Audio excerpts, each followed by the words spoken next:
Funding for Overheard with Evan Smith is provided in part by MFI Foundation, improving the quality of life within our community, and from the Texas Board of Legal Specialization, board-certified attorneys in your community, experienced, respected, and tested.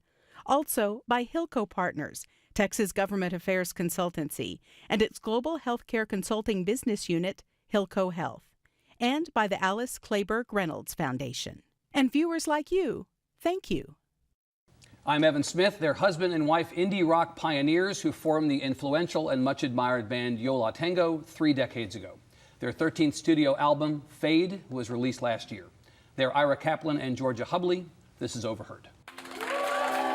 Actually, there are not two sides to every issue. So I guess we can't fire him now. I guess we can't fire him now.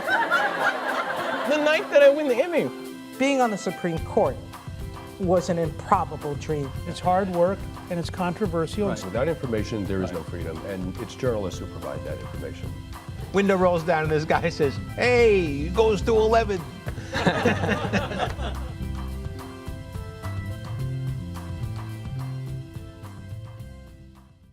Ira, Georgia, welcome. Thank you. Nice to see you both. December of this year is 30 years since the band started. Yeah. How is that possible? You look the same age. I used to see you when I was in college. I may have seen you at college, saw you around New York perform a lot. You seem exactly the same. It cannot be 30 years. Well, that's one of the advantages of never going away, is that we change slowly. If you looked at the picture from 30 years ago, I would see differences. It's like the frog in the frying pan. It gets hot. Exactly. That's what it is. Does it feel to you like 30 years on the road, 30 years of making records? It goes by fast. It goes by fast. Yeah. But, you know, you start to get to that point where you have a hard time remembering things as you go back. You know, I can remember things in the last 5 years, but then... If I asked you to pluck out some story or some memory from 1987, that's probably not a good strategy here. Well, I've been doing that, actually. I mean, I took it upon myself to, on our website, to post a story from every day of this year leading up to, so some of them do go back to the very beginning. Those tend to be more cautionary tales. Right. And of interest to the fans. And, hopefully, the obsessives. Yeah. I noticed, for instance, this week you remarked on the release of Autumn Sweater was like 15 years ago or 17 years ago, I think, to the day. We're not normally that informative. Today's was just about us playing on the first night of Passover in Boston and it, not going. Just an anecdote. Yes. But that's good. It's color, actually. Now, in those 30 years, so much about the world has changed, so much about the music business has changed. You all are always, and strike me still, as sort of DIY people. You kind of take care of yourselves. You think about your business, your music, yourselves.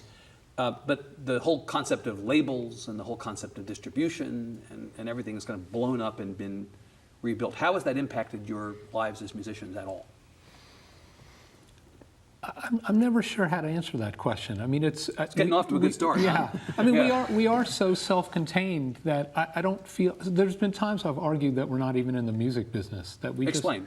Well, we have the advantage and the opportunity to play for each other, and luckily there's an audience out there, a sufficient audience. But we don't spend a lot of time strategizing over MP3s versus download versus vinyl. We just kind of, it's one of the pleasures of being associated with Matador Records, who we've been with for over 20 years, and we like them as friends. We respect them as listeners, and we get to make music and write songs, and they get to think about the music business. Georgia, I'm interested in hearing Ira say that you play for each other. We thought it was about us. I'm slightly upset about this, that you're not doing this for us. This is where the argument comes in. Is that what it is? Okay, so disagree. Go ahead. That's crazy. I don't know what you mean. Do you think of it as more of a personal thing, and it just happens to be that we're witnessing it or overhearing it? I think the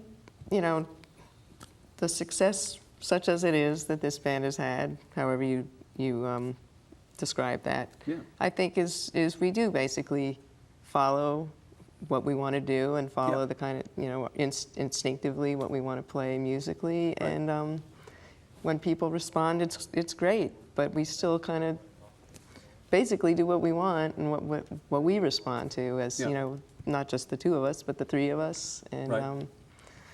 you know, I'm sure we've alienated some people along the way, but I think we've appealed to people too. So. Has there been pressure on you, and I'll ask this to you, Georgia, or you, Ira, to change what you did, or what you were doing at the time, or what you're doing now, to somehow be more commercial? You know, that's always the word that gets thrown around. Well, why won't you do things that appeal to a larger audience? And I wouldn't say that so much, but going back as far as 1990, we made a record in 1989 called President Yo La Tengo, and it was the first record which had an extended noisy guitar thing, and it got more attention than anything we'd done before.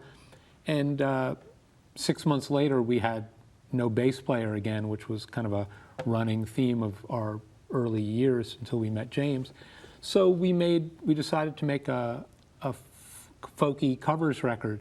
Right. And the guy who owned Maxwell's and worked very closely with us thought we were crazy. He said, you know, people finally know you a little bit, know what to expect from the band, and you're doing over something here. completely different. Right. And we weren't doing it to be different. We weren't like, oh, we'll mess with them now. It was just seemed like, well, there's only the two of us. let's just do this. Let's do this. Right. And it turned out to be our record Fake Book, which was far and away got us the most attention we'd gotten at that moment. Yeah. And I think it helped cement the notion that just listen to whatever feels right, Yeah. no matter. It's always so heartening to hear one of those stories where you do the thing that you wanted to do, or the thing that you felt like, well, I'm going to do this despite what the consequences Right. are, and then the consequences are good.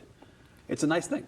Yeah, it is a nice It has thing. integrity artistically. It's kind And of nice. it gives you, you know, the strength and the confidence to, well, that kind of worked. Let's try Yeah. that, and you know, let's follow our instincts. Now, Ira says you don't care about MP3 versus this, that. And I get that, and I believe it. But the reality is that in this new world where technology has become the thing that controls all of us, distribution of music, access to music is greater, more pervasive than it's ever been. So are you of the sort, Georgia, where you get concerned about people getting access to your music for free, or these services that stream your music? You know, well, we don't like those guys because they're just trying to rip us off. What's your disposition toward that whole aspect of the new world? Well, it's tricky because, you know, you want to make a living doing this. It'd be nice if people actually bought the music. That's the theory anyway, right? But on the other hand, there's kind of nothing you can do about it. I hate to say that, but it is a fine line of accepting things that you can't really control, and I don't know what the other side is. Right. You feel But, powerless to, you know, bow before the gods of Spotify? I just don't. I think we're pretty successful at not thinking about it. I mean, it's not. I wish you could teach that. That's what awesome. do you know? What are you going to do? So and you know, it just. I mean, I think long ago, another thing one of the things I looked at from other bands is I just saw people getting bitter about anything. It could be about nobody's buying my records now, or it could be about, you know, we're not as successful as this other band who is so much worse than us. And it just seemed to be derailing their creativity, and we just tried to Right. not. I mean, there's always great things happening, and it, to the point that even you say to get the positive reinforcement of it working with Yeah. Fake Book, but I think we take almost as much pleasure when it doesn't work, and we know we did what we wanted, and Not a form of masochism. It's just, you know, we are who we are. We know who we Yeah. are, and that's it. it's great. I Yeah. mean, we're very happy when people enjoy what we do, but if you do something that's Yeah. from And your- then if you can realize that it you know, it's not a crippling event, you can move on from whatever. And it makes you less freaked out about it the next time. Yeah, Right? hopefully. If you yeah. survive it. Yeah. So you mentioned Maxwell's. For the audience out in the world, not in Hoboken or not in New York, Maxwell's was, may it rest in peace, a fantastic club in Hoboken, New Jersey. I don't know how many times I took the PATH train over from New York when I was a much younger version of myself to see you all and other people play at Maxwell's, and it was kind of your home base, your clubhouse, right, for many years. What's happened over the 30 years, in addition to distribution changing and the labels changing, is that the whole club scene, both the locus of clubs and the existence of clubs that were probably part of your lives forever and ever, that's changed. And I just wonder if, like, talk about that. Like, all the old haunts are not necessarily there anymore, and find new places to play. Well, I mean, to an extent, it certainly for us that's the case. I mean, Maxwell's was a place that I did sound. You went back pre-Yo La Tengo, right? Oh, You worked the soundboard. We both did. Georgia Yeah. was a DJ there, and we were there all the time. And so it was very natural that when we formed, our first show we just threw a party there. The owner let us use the back room to have a party, and we played, I think it was like 7 times within the first 3 months in the same club, which, you know, until we started doing Hanukkah shows and played eight times in 8 days, seemed, you know, ridiculous to play. But that's the era when you could play all the time in one place. Now, for all I know, that's going on in Brooklyn right now, and younger bands have that same relationship. Yeah, you it's know, probably with happens venues. all over the New world. version. Do you ever total up in your minds or on paper somewhere how many times you played at Maxwell's over the years? I tried at one point when it was closing. I tried to add it up, and it was too depressing. no. I was very happy. It's a big number. I think of you as a touring band that happens to record rather than a band that records music and puts it out and tours to support that. Is that a fair characterization? 13 records in 13 studio albums in 30 years is not super prolific. It's not that you never record, but it's just, it's not like bands that put out a record a year. Right. You know, do you think of yourselves primarily as a band that tours? I don't actually think of it that way. I think if I thought of it that way, I'd never want to tour again. Really? Too depressing to contemplate. I think it's overwhelming. Yeah. So, but I really do enjoy it. But and I think in a certain sense, even in the last year or two, I actually enjoy it and feel like I can do it more easily than I used to when I was younger, which in a certain way makes no sense at all. But maybe there's kind of something you just sort of accept things that are happening and you relax more and whatever it is. But how many dates a year would you say that you're on the road? It varies. It really does. See, I don't think it's true that I think we do lots of different things, and we've made 13. Fade is the 13th in a certain list, but by another list, it could be closer to 25. Right. There are plenty of other things you've done. Yeah, Right. and we do lots of recording in our space and lots of things. Like I think, for instance, we made a record under a different name that I'm enjoying from saying. Cannot be said on public television. I'm not sure that's one of the 13, but That's a great. But you know what? That's a great record. We were fun. Thank you. That was a record of cover Yeah. songs. Now you did a record of cover songs that was not.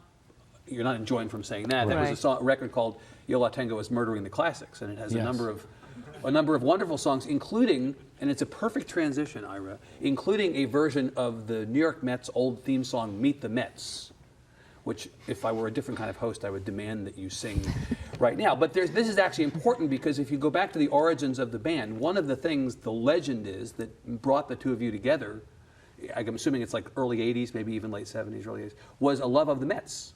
Is that right? I don't know that that's what brought us together. Well, one of the things. I mean, you had had it in common. Had it in common. Yeah. Right? You had a thing about the Mets, right? But you really, if the story is true that is always told about you all, you would see each other at similar shows. You would see each other at record stores. You kind of found yourselves in the sort of same little universe. That's how you. That's true. Right. That is correct. And so the band came to be in 1984, but you all were together for how long before that? 3 years. Something like that. Right. Yeah. That's And were you right. married Yeah. when the band started, or did you get married later? We got married later. Okay, really. Yeah. Now, is the Peter Holsapple story correct? You were you were writing rock criticism at the New York Rocker, correct? And there was a party, and the first time you ever played together was at a party at the offices of New York Rocker? Yeah, the DBs, Peter Holsapple, member of the DBs, used to play at parties, and they would work up. I mean, it's very easy for us to trace certain things that we do, like, oh yeah, this is from the DBs. They would play at parties, and they'd quickly throw together a bunch of cover songs, and it was great. And one time, Peter asked if we wanted to join them, and at the time we had just played together in the playroom of the house I grew up in. You know, we'd once in a while we played for nobody but ourselves. And, right. And were you necessarily intending to start a band? We absolutely weren't. No. You absolutely were not. Yeah. Right. Look at that. That's great. Well, so your background, funny. Georgia, Yeah. you are one of 4 children of 2 very famous animators and filmmakers, Faith and John Hubley, who won a number of Academy Awards. Yes. Is there a Mr. Magoo connection to you? My dad, this is a whole other show, sadly. Right. But, but- my dad started out working for Walt Disney, and he worked on some of the Disney films, actually. Yeah. And then he and a bunch of other people at Disney became disenchanted with the conditions there, and they left. There was a big strike, and then they formed UPA eventually, which and Mr. Magoo was kind of the first big character to come out of that. It's and- an incredible, Yeah. you know, your parents, and I know they were just recently, there was a big sort of celebration of their lives and work. Well, there's a program here in... Yeah, there's, this year is my dad's centennial, so there's actually a touring show Isn't that of amazing? their films. That's Yeah. fantastic. So you come from a very creative family. You, Ira, were a rock critic. You wrote for Soho News Press, Soho, come on. The Soho News. Soho News, and New York Rocker. Yeah. And you know, there are a lot of people who think that, you know, the definition of a rock critic is somebody who thinks, oh, I can do that better. That wasn't necessarily the case in your situation. No. Did you, Is that what people say? I do. I think a lot, people who do criticism are often thought to be frustrated artists themselves. Right. Well, I would agree with that. I mean, I was a frustrated artist. I just Okay. wasn't Might be the thinking way that I I said could do it, it actually, better. yeah. I just Thought envied you the could people do who it, got to do actually. it. Yeah, No, right. I'm not sure I thought I could do it. I just wanted to. You just envied them, Yeah. right? But obviously, you had some ability as a musician to the point that, you know, you all found an opportunity to form a band together. Yes, somehow it happened. It's kind of an amazing. Yeah. It's an amazing story. So the name Yeah. of the band. So this is always a great story. So people, I'm sure, ask you this all the time. So where Yo La Tengo came from? It has a connection back to the Mets. Does it not? Can you Yeah, tell? it was a story. Tell the actual story. Well, I will. The story happened in their first year, but another project I undertook on our website a couple of years, 2 years ago, the 50th year anniversary of the creation of the Mets, was to try to find the day when this story, which has to be apocryphal, is supposedly the center fielder. If you play any baseball, the center fielder is like in charge, and if ball's hit in the air, if he calls for the ball, everyone gets out of his way. And supposedly their Spanish-speaking shortstop didn't understand him saying, "I've got it," and collided with him, so he learned to say it in Spanish, say Yo La Tengo, and the shortstop got out of the way, and the left fielder who didn't speak Spanish collided with him. But the story is ridiculous. It has to be true. It cannot be It true. must be true. If you're playing baseball and the center fielder yells something, there's a very short list of things he's yelling at. There's, Probably I'm going to correct. catch this ball. Right. Nope, that's it. It's a really short. It's a list with one item. He could say I it. changed my mind. Yeah, Like, Latin, Japanese, any language, anything he yells, that's what he's saying. Get out of my way. Right. So the story can't be true, but And yet- it was Yeah. a good story. Right. Nevertheless. Maybe It's it a nice happened. phrase. It's taken on the veneer of like the truth. It's like people now, and I just Yeah, think it's why. better. It's better than true. Well, why even mess with it, right? If that's what it is. So I want to ask who your influences were, or your tastes, maybe early tastes as music fans that maybe shaped the music that you create. When you were looking for other people to join in with you, I heard the names Mission in Burma, Arthur Lee's Love, Soft Boys. These were all kind of reference points for you to tell people this is the kind of stuff that we like. So that would presumably be some of the bands that were influential to you at the time, reflected your yeah, tastes. I think so. Those are at that time. I mean, I still love those bands, Right. but the ones you just named, absolutely. The Yeah. Feelies, I would add to that. Another big Maxwell's, Yeah. they And they laid claim on Maxwell's as their home too, base also, yeah. probably. Yeah. And they were when we were starting. Bill Million of the Feelies and was helpful in sort of getting us to do something. He actually recorded Ira and I in his basement. Oh, is that right? Does Yeah. that recording exist someplace? I don't think we can find It's like it. one of those It's things one of- that would be fantastic to find on the Yeah. internet. Well, Yeah. but Ira, we're talking about a certain kind of music. So did you listen to a broad array of things, but just happened to like as the band came together, that was the stuff that you focused on? I mean, did you listen to the kind of bands that the rest of us listened to at that point? Like kind of conventional rock and roll, and Oh yeah. Yeah. I mean, we've always listened to it. I think what we were. I think we were looking for somebody who maybe I'm not sure, those ads, it was hard to find people to play with, which is why it really took us 7 years to get our band going. It really wasn't until James joined in '91 that Right. I mean, we thought... You had a couple of different people, Dave Schramm among them, who went on to have a fantastic... The Schramms, his band, was actually another great band of that period and that geographical area, right? But we learned how different it was. Yeah. And those people played with us, but we weren't a band. And when James joined... You don't think you became a band until James joined? Without a doubt. Is that right? Yeah. Yeah. And then we started practicing and Right. playing all the time, and even if we didn't have a show, we got together and practiced, and we really started... I mean, it leaps and bounds just in the confidence we had in But there were no bands in ourselves. particular, or no styles of music, or nothing that you can point back to and say, we were trying to emulate this. We had, we really listened obsessively to this, and we thought that we actually might, that our identity as a band, our creative identity as a band, might be actually reflective of this. The aspect of influence that it's always a word I've run from, but to the extent that I'm embrace it, it has more to do with an approach than it does with Can you articulate specific what that music. is? Well, I was saying, like, the DBs had these parties, and that really definitely rubbed off the way that they would play songs. Every time you'd see them, they would play songs that they didn't do the time before. Right. And that obviously was very meaningful to the way we then structured our band. I mean, to a ridiculous extent. I mean, the second time we played, we should have absolutely not done it. We didn't know how to play the songs we played the first time. We should have just really worked on those songs, but we didn't. We just, right from the beginning, set this goal that every show would be different, every show would have every cover set songs. list would be different. Yeah. And is that the case today? So 30 years later, every show is different? But Yeah, then pretty much. conversely, the Feelies, who actually did play the same songs every set, Super tight.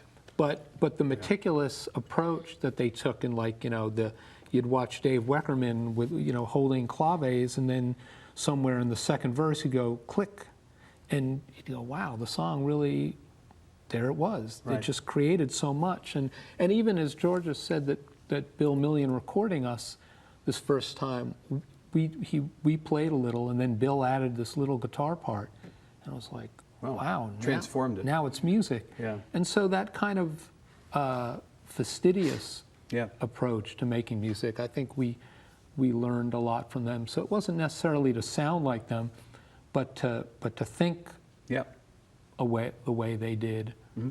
Now, there is one thing, Georgia, about your shows now, at least, that interests me. It's a decision. I don't know how recently you made the decision to advertise them this way, but the last time I saw you about a year ago was advertised this way, and I see on your schedule of upcoming shows that at least one or two of the upcoming shows out of the country are scheduled this way. One loud set, one soft or one quiet set. So what's behind the idea of telegraphing the fact that it's one loud and one quiet? Well, I think it came about, well, for one thing, we like to play a long time. Right. If anyone's seen us knows we Yes. play a long time. That's right. And we have a lot of songs. We have a lot of different kinds of songs. And I think it was, and then Fade, our most recent record, is a fairly quiet record in general. And we thought, I don't remember exactly how we came up with that idea, but when we were going to go on tour, we thought, it'd be really nice to actually, put together kind of a small set where we, actually played a stripped down drum kit, and it's just a little quieter and small, and play a lot of those songs from the record, and maybe some other quiet songs that we play, and just focus on that, and then come back and go crazy, play loud. Kick the doors out. Yeah. Yeah, it'd be fun. Well, and honestly, those shows are really pretty fantastic, and they really work together. That's the other part of it. Yeah, it seemed like a good idea. And it lets people know if you do a softer sounding record like Fade that you haven't forgotten Presley Yo La Tengo or anything else you've done that's louder. Yeah, I mean, you mentioned telegraphing, and I would say that was probably the part of it that I had the most misgivings. The only thing I had misgivings about at all was I do kind of like the idea of going and you don't know what's going to happen. Right. And the fact that we did tip our hand that way it just seemed There was no. But the way reality around is, it. as you say, within those two sets, you don't know what's going to happen. Right. And there's something fun about that. Have you gotten to the point where you thought there's going to come a time when I just don't want to do this anymore? My suspicion is that with the two of you, they're going to remove the guitars from and drumsticks from your dead hands, right? I mean, you're going to do this forever. But I kind of wonder, is there a point at which you think, we've been doing this for a long time, maybe at some point enough? We've never.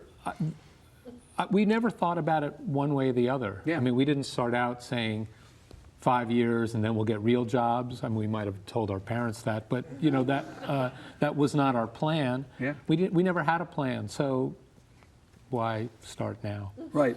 Yeah. Is that fair? That's totally fair. Okay. I like ending on not having a plan. It makes me feel great. It's really great to get to sit with you guys and to consider what's come before. It's been fun to watch you all develop, and it's been great to be a fan of the band. Thank you. So thank you very much, Ira Kaplan and Georgia Hubley. We'd love to have you join us in the studio.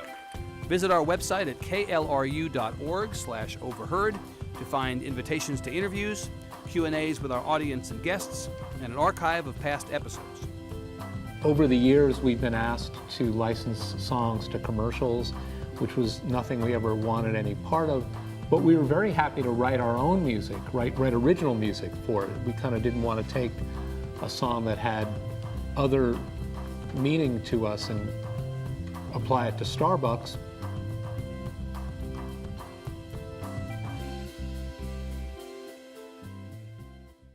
Funding for Overheard with Evan Smith is provided in part by MFI Foundation, improving the quality of life within our community, and from the Texas Board of Legal Specialization, board-certified attorneys in your community, experienced, respected, and tested. Also by Hilco Partners, Texas Government Affairs Consultancy, and its global healthcare consulting business unit, Hilco Health, and by the Alice Clayburgh Reynolds Foundation. And viewers like you, thank you.